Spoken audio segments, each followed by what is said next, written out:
There's a way to do it, but then there's a quicker way to do it. We're gonna load up one of my beats.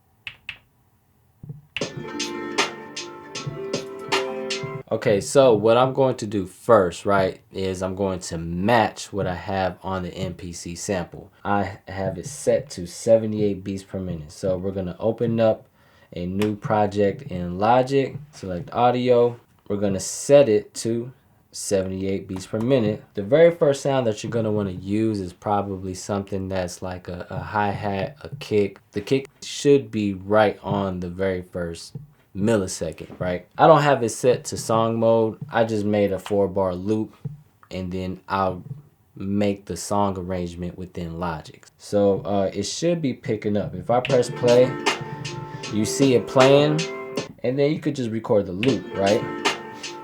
If you're feeling lazy, we want to get out of sequence right here, right? And we want to go to mute. You got to make sure you know which pad banks you have your sound set to. So this is where we start muting everything. Let's look for that kick.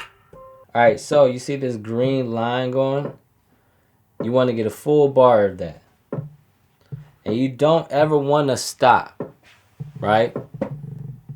And I'm going to show you why. This is the most important thing. You don't want to stop. You want to get at least one full bar of each and every sound. That's basically it, right? And then once I got one full bar of that, I can switch back to over here. And then what I like to do just to make sure, like there's a 4-bar loop, so I'll just do 4 bars, and then in the second set of 4 bars, I'll go to the next sound. You got to make sure that you pay attention to that green line. Just make sure that you get one full complete, right? It's just a lot quicker than doing it one by one. I'm gonna show you why here in a second. Like if you were to like stop and then press record, then stop it again, then press record, then stop it, you're gonna have to align each and every one of them, and that could be a real pain in the ass. All right, this is the last sound, y'all. All right, make sure I get one complete loop of it. All right, and that's it. We're gonna press stop on Logic, right?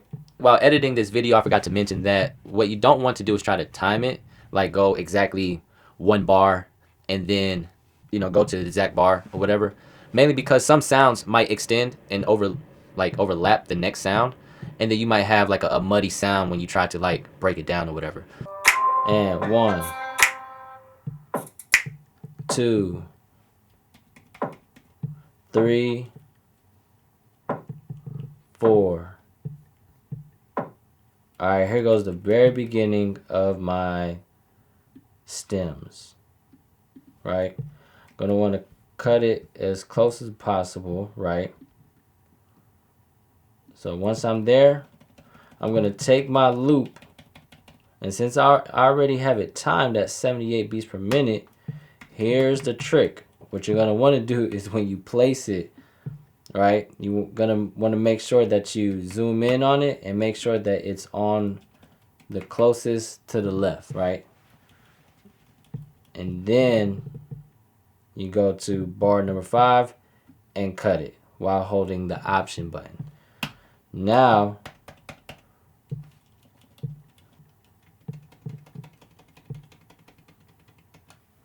scroll back up, and since I already know this is my kicks, I could throw these kicks away. These still have kicks in it, so I can take that out as well.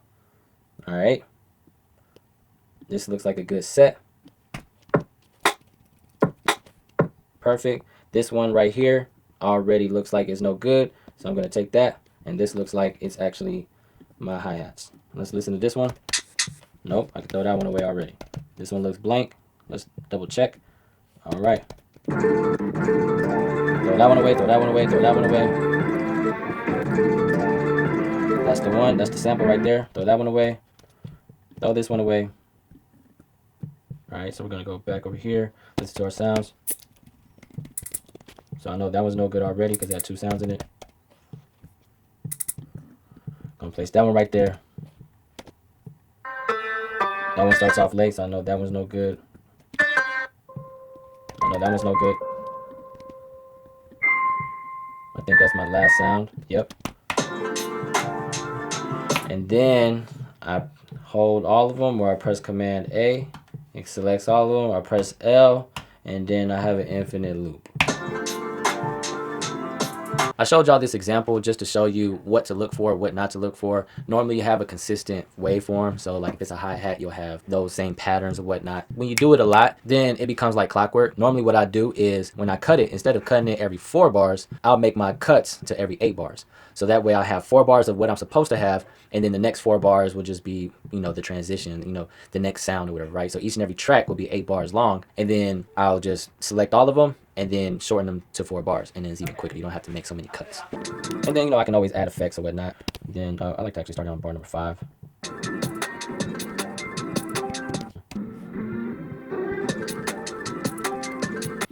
Then I'm not afraid to use some of these mastering plugins. They sound great. Logic does all the work for you. I mean, they spent hours and hours perfecting their craft, right? So a lot of people might feel like they think it might be basic. Like, nah, you gotta think the opposite. You gotta trust these people that make these programs. I mean, really, it's just a start, right? You can always adjust. You can always take what they give you and add a little bit more to your liking. But the mastering effect is pretty nice.